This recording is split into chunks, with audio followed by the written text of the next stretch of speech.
ખબર છે કે મનુષ્યને એકદમ બદલાવ નહીં થાય, પણ ક્યાં સુધી માગ કરશો? માગશો ને તો આટલું મળશે. જેટલું માગ્યું છે એટલું જ મળશે. જેટલું માગ્યું છે એટલું જ મળશે. અને નહીં માગો ને અને મારી પર છોડશો ને કે માં તારે જે આપવું હોય આપ, તો મારે શું આપવાનું હોય હજુ એની કલ્પના નહીં. કેમ કે હું માં છું. હું આવી ગાડી બંગલા આલીને તમને રાજી ના રાખું. ગાડી બંગલા તો અમથો તે મહેનત મજૂરી કરો ને તોય ઘેર આવી જાય, પણ હું જે આલવા માગું છું ને આ સંસારમાં કોઈ ના આપી શકે.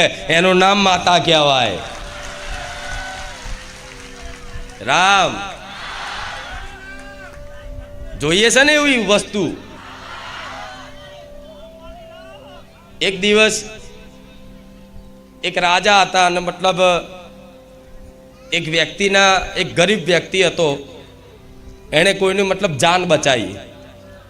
એક ગરીબ વ્યક્તિએ કોઈને તલાવમાં પડવાથી એની જાન બચાવી, મતલબ એ પડીને એને બચાવ કર્યો. તે વાત રાજાને ખબર પડી.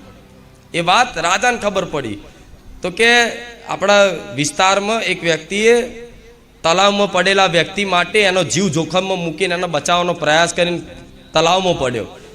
તો રાજાને વાત મળી તો રાજાને પ્રસન્નતા થઈ કે આવો વ્યક્તિ કોણ છે, સેવાભાવી સજ્જન વ્યક્તિ કે જેણે પોતાનું જીવન મતલબ દાવ ઉપર મૂકીને અને બીજાની રક્ષા કરી.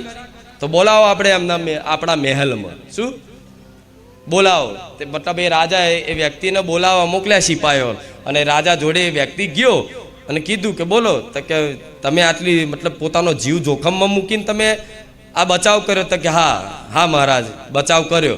તો કે બોલો કોઈ વાંધો નહીં, તમારા બદલામાં હું તમને કંઈક ઇનામ આપવા માગું છું, કંઈક આપવા માગું છું, બોલો તમારે શું જોઈએ છે? તે ગરીબ વ્યક્તિ હતો અને ખાવાના મતલબ હરખું 2 ટાઈમનું મળતું નહોતું.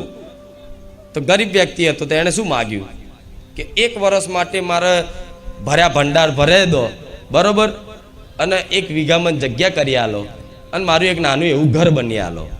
શું? મતલબ 1 વર્ષનું અનાજ મને ભરી આપો, 1 વીઘો જગ્યા કરી આલો, અને એક નાનું એવું મને ઘર બની આપો. કેમ કે ગરીબ વ્યક્તિ હતો, એની જોડે મતલબ ખાવાના હરખા નહોતા, રહેવા માટે ઘરે નહોતું. રાજાએ કીધું, તેણે માગી લીધું. તો એણે માગી તો લીધું, પણ જો અગર એ જ ગરીબ વ્યક્તિએ એવું કીધું હોત કે રાજા મારે મતલબ શું જોઈએ છે એ તો ખબર નહીં, પણ તમને જે ઠીક લાગે ને એ આપો, તો એ રાજાની ઈચ્છા શું હતી ખબર છે? આખો વિસ્તાર એને આપવો અને આખા વિસ્તારનો એ રાજા બનાવવો હતો. અને એને માગી શું લીધું? 1 ઘર, 1 વર્ષનું અનાજ ભરી આલો, બસ આટલું પર્યાપ્ત છે. કેમ કે એની માગ આટલી જ હતી. અગર એ વ્યક્તિ એવું કીધું કે તમને જો ઠીક લાગે તમારે જે આપવું હોય એ આપો, તે રાજાના મનમાં તો એ જ હતું કે આને મારે આખા વિસ્તાર આપી દઉં, એક વિસ્તાર આપી દો, 1000 વીઘાનો એક વિસ્તાર આપી દઉં, અને એનો રાજા એને સ્થાપિત કરી દો કે લો આ ગામનો, આ વિસ્તારનો આ રાજા કાલથી આ વ્યક્તિ. એના રંકમાંથી રાજા બનાવવાની ઈચ્છા હતી. પણ તમે માગી લીધું શું આટલું? તો પછી રાજા શું કે ભાઈ હવે માગ્યું છે તો હવે આપી દો. એ થોડી એવું કે ના ના હવે મારે તો આપવું છે તો લે. અગર એણે હવે આ વાત કીધી હોત કે તમને જે ઠીક લાગે, તમને જે યોગ્ય લાગે એ મને આપો, તો રાજા 100% એના રાજા બનાવી દે. પણ તમે આ રીતે તે કદાચ ચલો કંઈક વાતે તમારા થોડા ઘણા સત્કાર્યોથી માતાજી પ્રસન્ન થાય.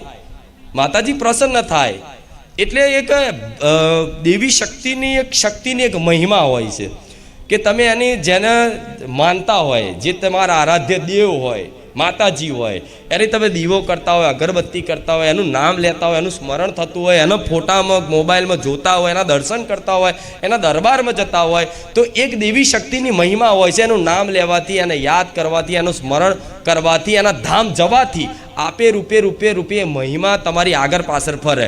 એટલે તમે જે વસ્તુ કદાચ ઈચ્છા કરો કે એની આગળ બોલો, પ્રગટ કરો ને, એ તરત એ શક્તિ એનું કાર્ય કરી દે ને કરી જ દે, થઈ જ જાય.